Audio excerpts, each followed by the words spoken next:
اعوذ باللہ من الشیطان الرجیم بسم اللہ الرحمن الرحیم وقال عز وجل كما ورد في سورة مائدہ فاعوذ باللہ من الشیطان الرجیم بسم اللہ الرحمن الرحیم اليوم اکملت لکم دینکم واتممت علیکم نعمتی ورضیت لکم الاسلام دینا صدق اللہ العظیم رب اشرح لی صدری یسر لی امری واحلل عقدۃ من لسانی یفقہوا قولی الحمد للہ رب العالمین والعاقبۃ للمتقین والصلاۃ والسلام علی رسولہ الکریم اما بعد فاعوذ باللہ من الشیطان الرجیم بسم اللہ الرحمن الرحیم۔ حضرات، جو آیت کی تلاوت میں نے آپ کے سامنے کی، بلکہ ایک آیت کے حصے کی تلاوت کی اور آپ نے سماعت فرمائی، یہ سورہ مائدہ کی تیسری آیت کی ایک حصہ تھا، جہاں اللہ تعالیٰ فرماتا ہے کہ میں نے آج کے دن تمہارے دین کی تکمیل کر دی ہے اور اپنی نعمتوں کو تم پر عنایت فرمایا ہے، اور میں نے اسلام کو منتخب کر لیا ہے یا اسلام کو چن لیا ہے کہ تمہارا دین بن جائے۔ جو اسلام کو اللہ تعالیٰ نے کہا ہے کہ میں نے چن لیا ہے، وہ اسلام ایک مکمل دین ہے۔ جیسا کہ آپ جانتے ہیں کہ اسلام مکمل دین ہے، وہ مکمل نظام زندگی ہے، complete way of life, complete code of life ہے، اور یہ اپنا غلبہ چاہتا ہے۔ جب اسلام غالب ہوتا ہے تب وہ دین کہلاتا ہے، لیکن جب مغلوب ہو جاتا ہے وہ مذہب بن جاتا ہے۔ اب دین اور مذہب میں کیا فرق ہے کہ مذہب تین چیزوں پر مشتمل ہے، تین چیزوں کے کمبینیشن سے ایک مذہب بنتا ہے۔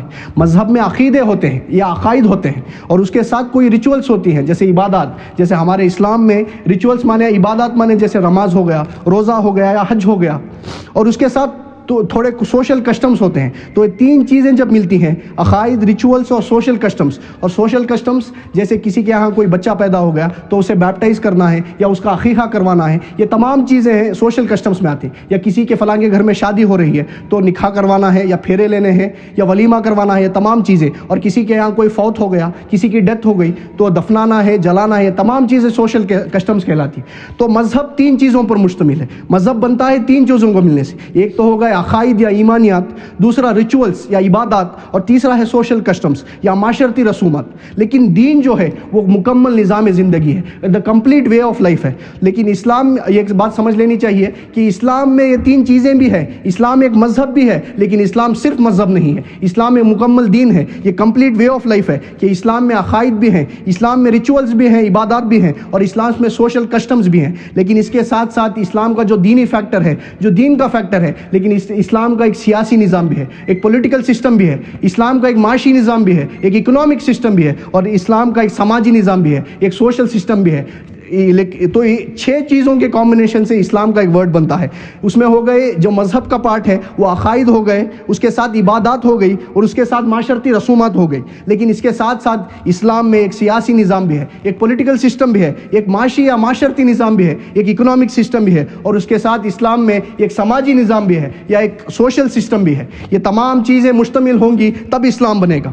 لیکن بہت افسوس سے یہ کہنا پڑ رہا ہے کہ مسلمانوں کے نزدیک آج اسلام کا تصور صرف مذہب تک رہ گیا ہے، اسلام کا تصور صرف مذہب تک رہ گیا ہے، دین پارٹ کو مسلمان بھول چکا ہے کہ یہ صحیح کرنے کی ضرورت ہے۔ تو اسی وجہ سے اب انگریز کے دور پر ایک واقعہ پیش آ گیا تھا، ایک بہت بڑے عالم دین نے کہہ دیا تھا کہ ہمارے جو انگریزی حکمران ہیں ہمیں ان سے کوئی لڑائی نہیں کرنی چاہیے، کیونکہ انہوں نے ہمیں کمپلیٹ مذہبی آزادی دے رکھی ہے، انہوں نے ہمیں کمپلیٹ مذہبی آزادی دے رکھی ہے کہ ہم روزہ رکھ سکتے ہیں، کہ ہم نماز پڑھ سکتے ہیں، کہ ہم ہماری عیدین منا سکتے ہیں۔ لیکن اس پر علامہ اقبال نے اپنی ناراضگی ظاہر کرتے ہوئے ایک شعر لکھا تھا، ہے ملے کو جو ہند میں سجدے کی اجازت، ناداں سمجھتا ہے کہ اسلام ہے آزاد۔ اسلام کہاں آزاد ہے؟ کیا اسلام کا سیاسی نظام ہندوستان میں ہے؟ کیا اس زمانے میں سے اسلام کا سیاسی نظام تھا؟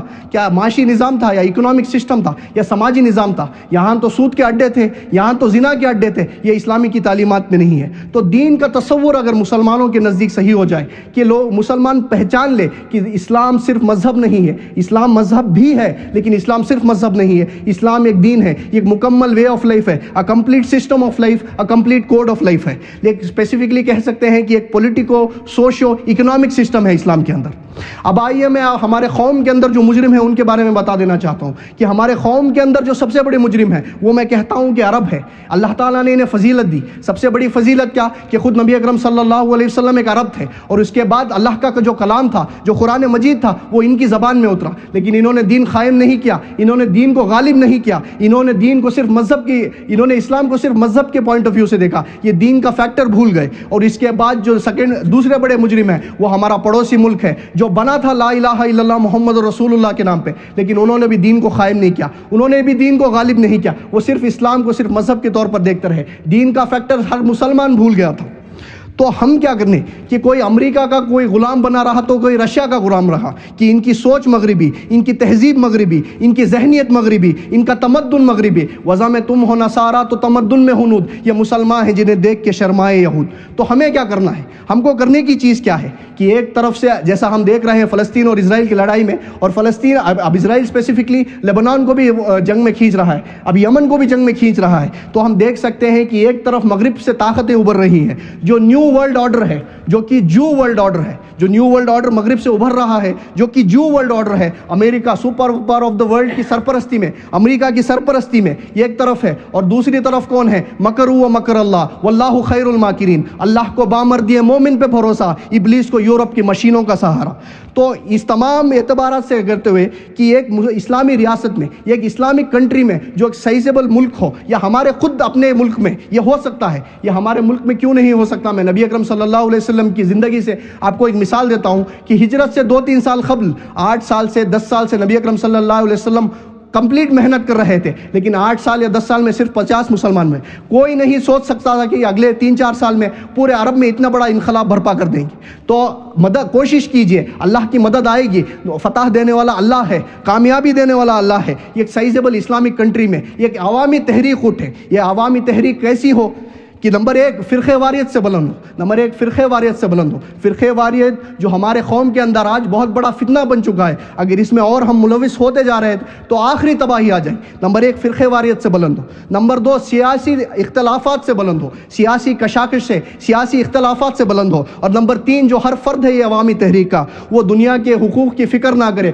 وہ صرف اپنے آخرت کی فکر کرے، اور اس دنیا میں اللہ کے دین کو غالب کرنے کے لیے، اس دنیا میں اللہ کے دین کو قائم کرنے کی کوشش کرے۔ یہ تمام شرائط پورے کرتے ہوئے ایک نظام خلافت یہاں کے برپا ہوگا۔ اب میں آپ کو چند منٹوں میں سمجھاؤں گا کہ یہ نظام خلافت ہے کیا، کہ اسلام کا جو سیاسی معاشی اور سماجی نظام ہے، جو سوشل پولیٹیکل اور اکنامک سسٹم ہے اسلام کا، وہ کیا ہے، اور آج کے زمانے میں اگر خلافت قائم ہوئی تو 1400 سال قبل جو خلافت قائم ہوئی تھی اس میں کیا فرق ہے، دونوں میں کیا ڈیفرنس ہے؟ بہت سے 1400 ایئرس گزر گئے ہیں، تو اس میں کیا فرق ہوگا کہ سیاسی معاشی اور سماجی نظام آج کے دور میں کیا ہوگا، کہ فنڈامنٹلز وہیں کے ہوں گے، کہ اصول جو ہیں وہ وہیں کے ہوں گے، لیکن تفصیلی خاکہ جو بنے گا وہ آج کے زمانے کے تقاضوں کے مطابق بنے گا، کہ آج کے جو بھی نظام ہے، جو ایگزسٹنگ نظام آج کا ہے، 3 شرطیں پوری کر دیجئے، وہ اسلامک ریاست کا نظام بن جائے گا، وہ خلافت کا نظام بن جائے گا، دستوری یا پولیٹیکل اعتبار سے، سیاسی یا پولیٹیکل اعتبار سے۔ نمبر 1 کیا ہے؟ 3 چیزیں میں بتا دینا چاہتا ہوں، جو ایگزسٹنگ نظام ہے سیاسی، اس میں یہ 3 چیزیں چینج کر دیجئے یا ایڈ کر دیجئے، یہ اسلامک ریاست بن جائے گی،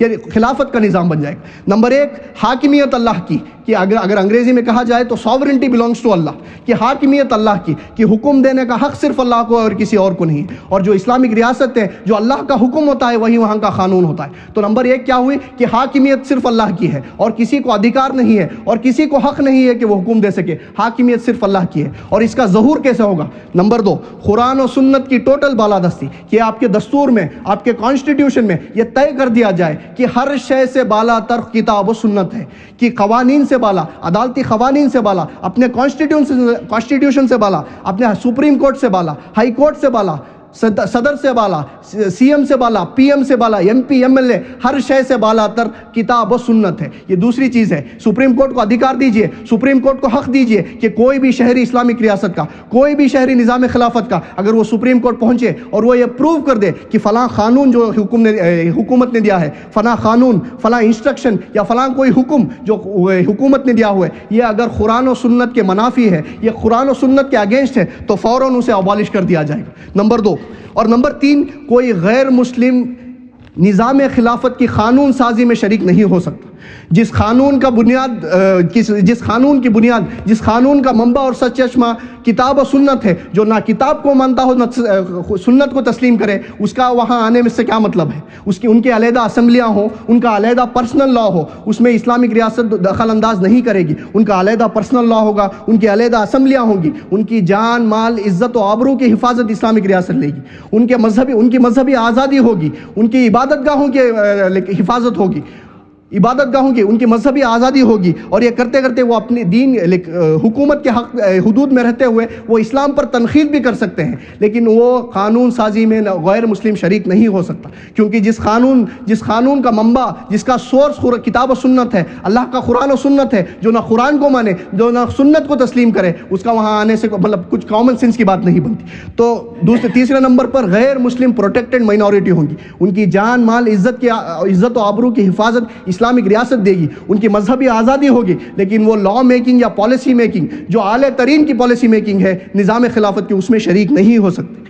یہ تین چیزیں کر دیجئے، سیاسی یا پولیٹیکل اعتبار سے یہ تین چیزیں کر دیجئے، یہ اسلامک نظام بن جائے گا، یہ نظام خلافت بن جائے گا۔ اس میں ایک اور چیز یہ میں کہتا ہوں کہ بہتر ہے، یہ شرائط خلافت نہیں ہے، یہ شرط خلافت نہیں ہے، لیکن دنیاوی اعتبار سے، انتظامیہ اعتبار سے یہ بہتر ہے کہ یہ جو پارلیمانی نظام جو انگریز کی وراثت میں ہمیں ملا ہے، اس کی لعنت اور صدارتی نظام کی طرف مڑا جائے، صدارتی نظام کو اختیار کیا جائے۔ صدارتی نظام اگر انگریزی میں ترجمہ کر دیں تو پریسیڈنشل فارم آف گورنمنٹ، یہ وہ صدارتی نظام جو نظام خلافت سے قریب تر ہے، انہوں نے ہم سے لیا ہوا ہے۔ آج کے امریکہ کی حکومت صدارتی نظام پر بیسڈ ہے، انہوں نے ہم سے لیا ہوا ہے۔ علامہ اقبال ایک شعر میں کہتے ہیں، جو بھی اچھائی ان مغربی طاقتوں کے پاس ہے وہ نور مصطفیٰ سے مانگی ہوئی ہے۔ جو صدارتی نظام کی طرف مڑا جائے اور پارلیمانی نظام کی لعنت، اور اسپیسیفکلی ایک شخص جو نظام خلافت کے قریب تر ہے، صدارتی نظام، ایک شخص کو منتخب کیجئے، ایک شخص کو چوز کیجئے، اب اسے اختیار دیجئے، اب اس کے ہاتھ کھلے رکھیے، اسے کام کرنے دیجئے۔ ہاں اگر کچھ غلط ہو رہا ہے تو امپیچمنٹ کا نظام ہو، وہ صحیح کرنے کا نظام ہو، جیسے آج کی امریکہ کی سرکار میں ہے، امریکہ کی حکومت میں صدارتی نظام ہے، ساؤتھ امریکہ کے بہت کنٹریز میں، برازیل میں، ارجنٹینا میں صدارتی نظام ہے۔ تو بہتر ہے کہ پارلیمانی نظام کو چھوڑ کر صدارتی نظام کو اختیار کیا جائے۔ یہ تین چیزیں کر دیجئے سیاسی یا پولیٹیکل وائز۔ نمبر ایک، حاکمیت اللہ کی۔ نمبر دو، اس کا ظہور کیسے ہوگا؟ قرآن و سنت کی ٹوٹل بالادستی۔ یہ اپنے دستور میں، کانسٹیٹیوشن میں لکھ دیا جائے کہ ہر شے سے بالا تر، ہر شے سے بڑھ کر کتاب و سنت ہے۔ اور نمبر تین، غیر مسلم پروٹیکٹڈ مائنورٹی ہوں گے، وہ ان کی جان مال و عزت کی حفاظت اسلامک ریاست لے گی، لیکن وہ پالیسی میکنگ یا لا میکنگ میں شریک نہیں ہو سکتی۔ اب آئیے معاشی نظام پر یا اکنامک سسٹم پر۔ جو موجودہ سرمایہ دارانہ نظام ہے یا کیپٹلسٹک سٹیٹ ہے یا کیپٹلزم سٹیٹ ہے، یہ بہت بڑی لعنت ہے، بہت بڑی لعنت ہے، بہت بڑی لعنت ہے۔ اس میں سے تین چیزیں ہٹا دیجئے۔ جو موجودہ سرمایہ دارانہ نظام یا کیپٹلزم کا سٹیٹ ہے، اس میں سے تین چیزیں ہٹا دیجئے، یہ اسلامک نظام بن جائے گا۔ معاشی اعتبار سے اسلامک کی خلافت بن جائے گی۔ نمبر ایک، کیا چیزیں نکالنی ہے؟ نمبر ایک، سود نکال دیجئے۔ اب میں آپ کو ایک حدیث گنوا دینا چاہتا ہوں، ابن ماجہ کی روایت ہے اور حضرت ابو ہریرہ رضی اللہ عنہ اس کے راوی ہے کہ نبی اکرم صلی اللہ علیہ وسلم فرماتے ہیں کہ سود کے 70 حصے ہیں، سود کے 70 حصے ہیں، اور اس میں سب سے چھوٹا حصہ اس کے برابر ہے کہ کوئی شخص اپنی ماں کے ساتھ زنا کرے۔ تو نمبر ایک، سود ہٹا دیجئے۔ یہودی کا اگر علاج ہے، آپ نے بچپن میں سنی ہوگی کہانیاں کہ دیو کی جان ایک طوطے کی گردن میں ہوتی ہے، طوطے کی گردن مروڑ دو، دیو کی جان نکل جائے گی۔ یہود کی جان سود میں ہے۔ جو ورلڈ ڈومینیشن آج یہود چاہتا ہے، یہ مالیاتی نوعیت کی ہے، وہ اپنی حکومت نہیں قائم کرنا چاہتا۔ حکومت میں تو لوگوں کی تنقیدیں سننے پڑتی ہیں، لوگوں کی باتیں سننی پڑتی ہے۔ جو ورلڈ ڈومینیشن آج یہود چاہتا ہے وہ سود کے ذریعے، اور اسپیسیفکلی وہ دے گا، وہ ہم کو زندہ رہنے کی حیثیت تک دے گا۔ جیسے گھوڑے والا ٹانگے والا گھوڑے کو تو دانا ڈالتا ہے کیونکہ اگلے دن پھر اسے جوتنا ہے، لیکن جو اصل کمائی ہو رہی ہے وہ تو گھوڑے والے کی ہو رہی ہے، گھوڑے کی نہیں ہو رہی۔ تو اسی طور پر ایک ہی لفظ میں علاج ہے کہ سود ختم اور یہود کی گویا کی جان نکل جائے۔ جو ظلم ڈھا رہے ہیں فلسطین میں یہودی، جو ظلم ڈھا رہی ہے فلسطین میں اسرائیل کی حکومت، اس کا ایک ہی علاج ہے کہ نمبر ایک، سود نکال دیا جائے، اس سرمایہ دارانہ نظام سے سود نکال جائے تو یہود کی گویا کے جان نکل جائے۔ نمبر دو، اس کے علاوہ کیا کرنا ہے؟ نمبر دو، جوا، اسپیکولیشن اور فارورڈ ٹریڈنگ کی وہ تمام قسمیں جو صرف اسلام میں حرام ہیں، جوا، اسپیکولیشن اور فارورڈ ٹریڈنگ کی وہ تمام قسمیں جو اسلام میں حرام ہیں، ان کو نکال دیا جائے۔ اور نمبر تین، جاگیرداری یا زمینداری ختم کر دی جائے۔ اب جاگیرداری ختم کرنے کے لیے حضرت عمر کی شمشیر لانی ہوگی، شمشیر فاروقی۔ ان کا یہ اجماع تھا، ان کا یہ فتویٰ تھا کہ جو زمین، جو علاقے بطور تلوار مسلمانوں نے فتح کیے ہیں، وہ کسی کی اجتماعی ملکیت نہیں، کسی کی انفرادی ملکیت نہیں ہوں گے، بلکہ امت مسلمہ کی اجتماعی ملکیت ہوں گے۔ اسی وجہ سے ہمارے ہاں زمینوں میں فرق ہے اسلام میں کہ خراجی اور عشری جو زمین ہوتی ہے وہ آپ کی ملکیت ہوتی ہے، انفرادی ملکیت ہوتی ہے۔ جو کاشتکار ہے اس میں، جو کاشت کر رہا ہے، اس کا پیداوار میں 1/10 یا 1/20واں حصہ دے کر وہ فارغ ہو جاتا ہے۔ لیکن جو خراجی زمین ہوتی ہے، چاہے کوئی بھی کاشت کر رہا ہو، جو بطور تلوار فتح کی گئی ہے، چاہے کوئی بھی کاشت کر رہا ہو، چاہے مسلمان ہو چاہے غیر مسلمان ہو، وہ کسی کی انفرادی ملکیت نہیں ہوتے بلکہ امت مسلمہ کی اجتماعی ملکیت ہوتی ہے۔ آدھا وہ رکھے گا جو بھی خراج اس نے کیے ہے، جو بھی کاشت اس نے کیے ہے، جو بھی پیداوار میں آدھا وہ رکھے گا اور آدھا بیت المال کو دیا جائے گا یا اسلامک حکومت کو دیا جائے گا۔ یہ ہے فرق خراجی اور عشری میں۔ حضرت عمر نے طے کر دیا تھا کہ یہ مصر فتح ہو گیا ہے، یہ عراق فتح ہو گیا ہے، ایران فتح ہو گیا ہے، فلسطین، ایران، مصر فتح ہو گیا ہے، شام فتح ہو گیا ہے، تمام جو علاقے ہیں یہ امت مسلمہ کی اجتماعی ملکیت رہیں گے، یہ کسی کی انفرادی ملکیت نہیں رہے گی۔ اس کا ایک اسپیسیفکلی ایک ایڈوانٹیج کیا ہے کہ اسپیسیفکلی ایک گڑھے میں ہی صرف پیسہ نہیں بھرے گا، کہ پیسے والا نہیں ہوتا جائے گا اور غریب تر نہیں ہوتا جائے گا۔ یہ ڈیفرنس ہے اسپیسیفکلی کہ سرمایہ دارانہ نظام کو ختم کر کے سرمایہ کارانہ نظام کو فروغ دینا ہے کہ یہ 3 کام کر دیجئے۔ نمبر 1 سود نکال دیجئے، نمبر 2 جو جوا اور اسپیکولیشن اور تمام فارورڈ کی ٹریڈنگ کی قسمیں جو اسلام میں حرام ہے وہ نکال دیجئے، اور نمبر 3 جاگیرداری ختم کر دیجئے۔ یہ 3 صرف کام کر دیجئے صرف، اور باقی ساری چیزیں جو فری اکانومی ہے، جو پرسنل انسینٹیو ہے، جو پرسنل اونرشپ ہے، جس سے کیپٹلزم کو کمیونزم پر فتح حاصل ہوئے، یہ تمام چیزیں اسلام میں ہیں، صرف یہ 3 چیزیں نکال دیجئے۔ اب آئیے، فری مارکیٹ ہے، اوپن کمپٹیشن ہے کہ پیسہ فلو ہوگا معاشرے کے اندر آ کر، یہ 3 چیزیں۔ اور چوتھی پوائنٹ، ایکسٹرا پوائنٹ بول رہا ہوں کہ کفالت ائمہ کے لیے زکوٰۃ کا انتظام۔ اب ہر شخص کی اسلامک ریاست میں ہر شخص کی بیسک نیڈ جو ہے، بنیادی ضروریات، وہ اسلامک ریاست کمپلیٹ کرتی ہے، تو اسپیسیفکلی اس کے لیے کفالت ائمہ کے لیے زکوٰۃ کا انتظام۔ اب ظاہر سی بات ہے، میں پھر یہاں مجبور ہوں کہ ذکر چھڑ گیا جب قیامت کا، بات پہنچی تیری جوانی تک کہ خلافت کا تذکرہ ہو اور حضرت عمر کا تذکرہ نہ ہو، ناممکن ہے۔ جیسے آپ کہہ سکتے ہیں کہ گلاب کا پھول پورا کھلا ہوا، نظام خلافت کا جو پھول ہے حضرت عمر کے دور میں پورا کھلا ہوا۔ اسی ایک بہت مشہور واقعہ ہے، اسی دور پہ حضرت عمر فرماتے ہیں کہ دجلہ و فرات کے کنارے کوئی کتا بھی بھوکا مر گیا تو قیامت کے دن پوچھ عمر سے ہوگی۔ ایک مجوسی کو دیکھ لیا تھا، ایک بوڑھے مجوسی کو دیکھ لیا تھا جو بھیک مانگ رہا تھا، وہاں کے گورنر کو حضرت عمر نے بلایا اور ایکسپلینیشن کال کی، یہ بھیک کیوں مانگ رہا ہے؟ جب یہ جوان تھا، جب یہ کام کر سکتا تھا تب اس سے تم جزیہ لیتے تھے، اب یہ بوڑھا ہو گیا ہے، یہ کما نہیں سکتا تو تم نے اسے بھکاری بنا دیا ہے، اس کا وظیفہ مقرر کیا جائے۔ تو ظاہر بات ہے مسلمان زکوٰۃ دیں گے، غیر مسلم جزیہ دیں گے، تو کفالت ائمہ مسلمانوں کی زکوٰۃ سے ہوگی، کفالت ائمہ غیر مسلمانوں کی جزیہ سے ہوگی۔ اسپیسیفکلی ایک بہترین ویلفیئر اسٹیٹ قائم ہوگا۔ اب میں اور یہی تو سیم نظام ہے آج کے اسکینڈینیوین کنٹریز میں، یورپ میں، انڈیا میں بھی، اسپیسیفکلی برٹن میں، یہی تو آج نظام ہے کہ اولڈ ایج الاؤنس ہے یا ان امپلائمنٹ الاؤنس ہے یا باقی ویلفیئر کے نظام ہے، یہ تمام چیزیں انہوں نے اسلام سے لی ہوئی ہے، نظام خلافت سے لی ہوئی ہے۔ اب میں آپ کو پھر سے حضرت عمر کا ہی ایک تذکرہ دینا چاہتا ہوں۔ حضرت عمر بن عبدالعزیز کا زمانہ تھا کہ لوگ اپنی زکوٰۃوں کو ٹوکریوں میں بھر کر لے آتے تھے لیکن زکوٰۃ لینے والا کوئی نہیں تھا۔ یہ بھی مسئلہ میں آپ کو سمجھا دینا چاہتا ہوں کہ میں نے کہا کہ اسلامک ریاست میں نظام خلافت میں زکوٰۃ جو ہے وہ حکومت لیتی ہے، پھر یہ کیسے ہو گیا کہ لوگ اپنی زکوٰۃ لے کر آ رہے ہیں لیکن لینے والا کوئی نہیں؟ جیسے میں نے آپ کو زمین کی 2 قسمیں بتائیں، ایک خراجی اور عشری جو انفرادی ملکیت ہے اور اجتماعی ملکیت ہے، اسی طرح جو مال جس پر زکوٰۃ لازم ہے اس کی بھی 2 قسمیں ہیں اسلام میں۔ ایک اموال باطنہ ہے، آپ کے گھر میں کوئی کیش رکھا ہوا ہے، آپ کے گھر میں کوئی زیور پڑا ہے، چاندی پڑی ہے، سونا پڑا ہے، یہ اموال باطنہ ہے، اس پر جبراً حکومت زکوٰۃ نہیں لے گی۔ اگر اس کی زکوٰۃ لی جائے تو گھروں کی تلاشیاں لینے پڑیں گی کہ آ کر گھر میں تکیے پھاڑ کر دیکھنے پڑیں گے کہیں کچھ رکھا ہوا ہے کہ نہیں۔ تو اس زکوٰۃ پر، اس مسلمانوں کی نیت پر، مسلمانوں کی ایمان پر، ان کے اللہ کے ساتھ خلوص اخلاص پر چھوڑ دیا۔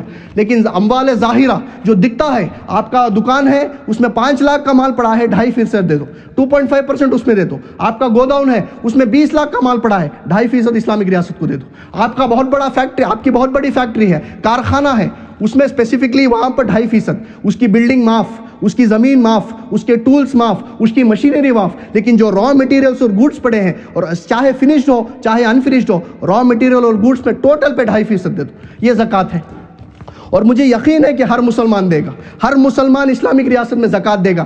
آپ اسے انکم ٹیکس جیسے لعنتی ٹیکس سے نجات دے کر دیکھیے، جس نے اسے جھوٹ بولنے پر مجبور کیا ہے۔ اسپیسیفکلی ایک مثال کے طور پر سمجھاتا ہوں کہ ایک کارپوریٹ امپلائی ہے، اس کی پہلی تاریخ کو سیلری آتی ہے، 100% سیلری میں اس سے پہلے کہ وہ کریڈٹ ہو 30% حکومت کاٹ لیتی ہے انکم ٹیکس سے۔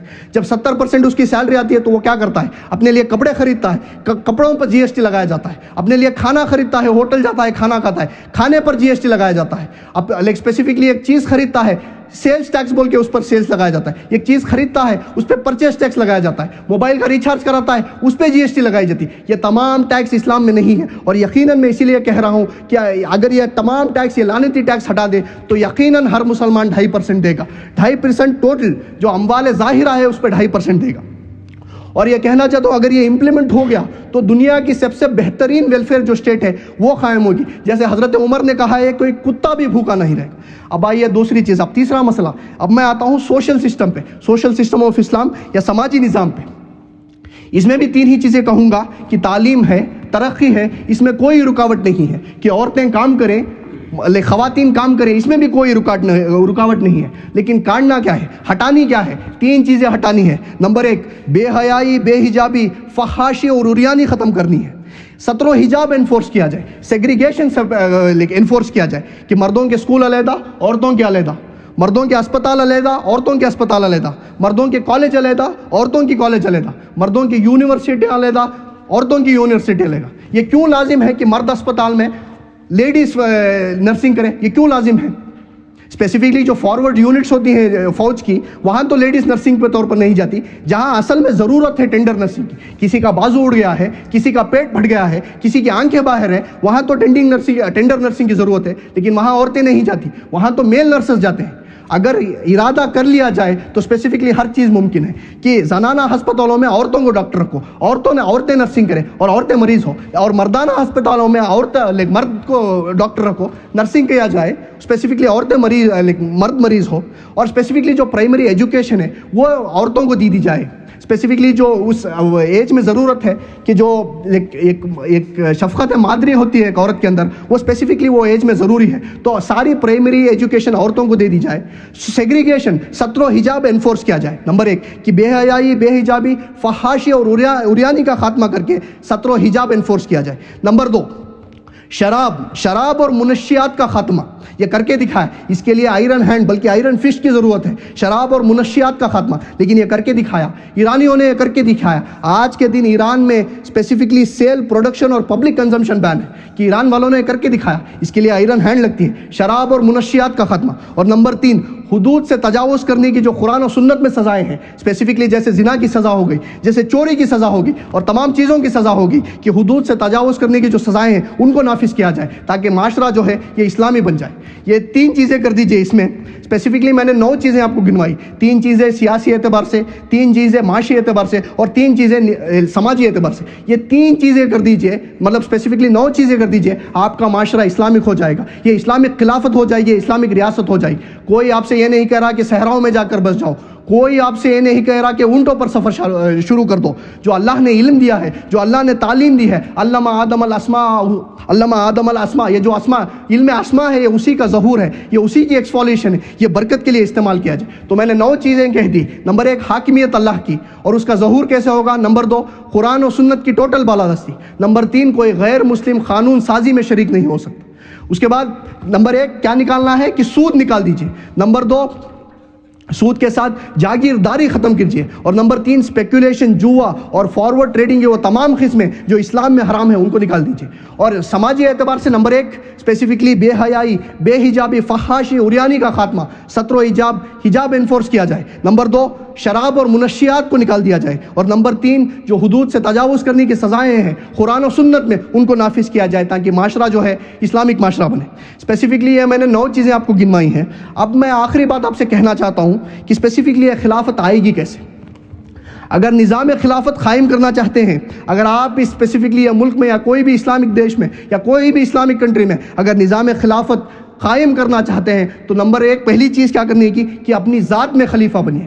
اللہ نے آپ کو 2 آنکھیں دی ہیں، ایک زبان دیا ہے، ایک وجود دی ہے، 2 بازویں دی ہیں، 2 ٹانگیں دی ہیں. ان پر اللہ کی حکومت قائم کیجیے. اپنی ذات میں خلیفہ بنیے، اپنے وجود پر خلافت قائم کیجیے کہ اپنی ذات میں، اپنے گھر میں، اپنے معاشرے میں اسلامک اللہ کی حکومت قائم کیجیے. اپنی ذات میں خلیفہ بنیے. اور نمبر 2، جیسے سورہ حدید کی آیت نمبر 7 میں اللہ تعالیٰ فرماتا ہے کہ جس چیز نے اللہ نے تم کو خلافت دی ہے، کہ اللہ نے تم کو دولت دی ہے، اللہ نے تم کو مال دیا ہے، اولاد دی ہے، جائیداد دی ہے، فہانت دی ہے، طاقت دی ہے، ذہانت دی ہے، تمام چیزیں لٹا دو، کھپا دو، لگا دو، صرف کر دو اللہ کے دین کے لیے، اللہ کے لیے اور اللہ کے دین کے لیے صرف کر دو. یہ 2 چیزیں مل کر انفرادی انفرادی خلافت بنتی ہے۔ نمبر ایک اسپیسیفکلی کہ اپنی ذات میں خلیفہ بنیے، اپنے گھر میں خلافت قائم کیجیے، اپنے وجود پر خلافت قائم کیجیے۔ اور نمبر دو، جو چیزیں اللہ نے آپ کو دی ہیں، جو چیزیں اللہ نے آپ کو دی ہے، آپ کو اللہ نے دولت دی ہے، مال دیا ہے، اولاد دی ہے، ذہانت دی ہے، طاقت دی ہے، فطانت دی ہے، تمام چیزوں کو لگا دو، کھپا دو، خرچ کر دو اللہ اور اس کے دین کے لیے۔ جب تک افراد یہ خلافت کا حق ادا نہیں کریں گے تو اجتماعی خلافت ہرگز نہیں آئے گی، کسی بھی ملک میں بھی نہیں آئے گی۔ آپ آرزویں کرتے رہیے کہ آپ کے آرزو سے کچھ نہیں ہوگا۔ قرآن مجید میں اللہ تعالیٰ فرماتا ہے کہ تمہارے آرزو سے کچھ نہیں ہوگا اور اہل کتاب کے آرزو سے بھی کچھ نہیں ہوگا۔ انہوں نے بھی جو بھی کیا ہے بڑے پاپڑ بیل کے کیے ہیں، اور تمہیں بھی جو کرنا ہے بڑی طاقت و محنت صرف کر کے کرنا ہے۔ نمبر دو، یہ صرف دعا سے بھی نہیں ہوگا کہ دعا منہ پر دے ماری جاتی ہے کہ جو کرنا چاہتے ہو کر گزرو، اس کے بعد دعا مانگو کہ دعا قبول ہوگی۔ اگر ایسا نہیں ہے تو دعا منہ پر دے ماری جاتی ہے۔ اور نمبر تین، یہ صرف دعوت، تبلیغ، نصیحت و ساز سے نہیں ہوگا۔ اگر یہ صرف دعوت، تبلیغ، تعلیم، ساز سے ہوتا، نصیحت سے ہوتا تو نبی اکرم صلی اللہ علیہ وسلم ایک مسلمان تو بہت دور، ایک کافر کے خون کا خطرہ تک زمین پر نہیں گرنے دیتے۔ آپ سے بڑھ کر رؤوف الرحیم کون ہو سکتا ہے؟ لیکن آپ نے بھی ہاتھ میں تلوار اٹھائی اللہ کے حکم سے۔ وَأَنزَلْنَا الْحَدِيدَ کہ ہم نے زمین پر لوہا اتارا ہے، فِيهِ بَأْسٌ شَدِيدٌ کہ اس میں جنگ کی صلاحیت ہے، وہ منافع للناس اور لوگوں کے لیے اور بھی فائدے ہیں۔ آپ توا، سبل، پھکنا، چمٹا سب بنا لیتے ہو، لیکن اس کا جو اصل استعمال ہے وہ جنگ کے لیے ہے۔ کہ کس لیے دیا ہے اللہ نے آپ کو؟ کہ اللہ تعالیٰ دیکھنا چاہتا ہے کہ کون یہ ہاتھ میں لے کر اللہ اور اس کے رسولوں کی مدد کرتا ہے غیب میں۔ اللہ اور اس کے رسولوں کی مدد سے مراد کیا؟ اس کے دین کو قائم کرنا، اس کے دین کو نافذ کرنا، کہ نظام خلافت برپا کرنا۔ آج کے دن سوچئے، خدا کے لیے آج کی رات گھر پہ جا کے سوچئے کہ اپنی ذات میں خلیفہ بننا ہے، اور توبہ کیجئے اللہ کی بارگاہ میں۔ یا ایھا الذین آمنوا توبوا الی اللہ توبۃ نصوحا، اور اپنا تن من دھن یہ آپ طے کر لیجئے، آپ فیصلہ کر لیجئے کہ اپنا تن من دھن سب کچھ لگا دیں گے اللہ کے لیے اور اللہ کے دین کے لیے۔ جیسے قرآن مجید کہتا ہے ان صلاتی و نسکی و محیایا و مماتی للہ رب العالمین۔ یہ یقیناً مشکل ہے، یہ یقیناً کڑوی گوریاں ہیں جو نگلنی پڑے گی، لیکن ایک بار اگر پختہ ارادہ ہو جائے، ایک بار اسپیسیفکلی کلیئر ارادہ ہو جائے تو مدد اللہ کی طرف سے آتی ہے، یقیناً اللہ کی طرف سے آئے گی۔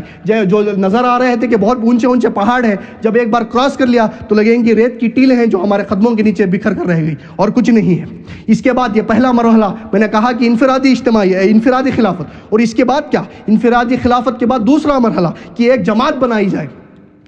جب تک خلافت کا نظام قائم نہیں ہوتا، ایک جماعت بنائی جائے اور خلیفہ کے طور پر ایک امیر کو مقرر کیا جائے۔ اور یہ جیسے نبی اکرم صلی اللہ علیہ وسلم نے ایک حدیث میں فرمایا، آمرکم بالخمس، لوگوں میں تمہیں 5 باتوں کا حکم دے رہا ہوں، اللہ امرنی بہن، کہ اللہ نے مجھے اس 5 باتوں کا حکم دیا ہے، بالجماعت والسمع والطاعت والہجرت والجہاد فی سبیل اللہ۔ اب تفصیل کا موقع نہیں ہے، وقت بھی ہو چکا ہے، لیکن اس حدیث سے ہمیں کنکلوژن سے نکالنا چاہیے کہ یہ جماعت کرے گی کیا۔ ایک جماعت بنائی، ایک جماعت میں امیر کو مقرر کیا، لیکن یہ جماعت اب کرے گی کیا؟ اسپیسیفکلی امر بالمعروف و نہی عن المنکر، کہ یہ جماعت نیکی کا حکم دے گی، نیکی کی طرف دعوت دے گی اور برائی سے روکے گی اور بدی سے روکے گی۔ یہ کوئی پولیٹیکل گیم نہیں کھیلے گی، یہ کسی کو کندھا دے کر اوپر نہیں اٹھائے گی، یہ کسی کا پیر کھینچ کر نیچے نہیں لائے گی، یہ صرف امر بالمعروف نہی عن المنکر کرے گی۔ اور جب تک طاقت نہیں ہے، طاقت فراہم کرتے رہو، لوگوں کو جماتے رہو، کہ فرد جمع کرتے رہو، اپنی تربیت بڑھاؤ، اپنی تعلیم بڑھاؤ، اپنے ایثار و قربانی کا مادہ بڑھاؤ، اپنے صبر کا مادہ بڑھاؤ، اپنے توکل بڑھاؤ